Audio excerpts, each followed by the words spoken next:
So here's my refried bean recipe. A can of pinto beans. Drain some, but not all of the liquid inside the can.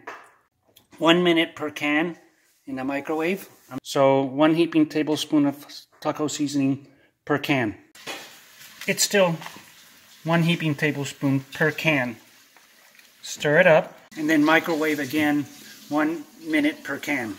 And then you mash it with a fork, or I like to use this.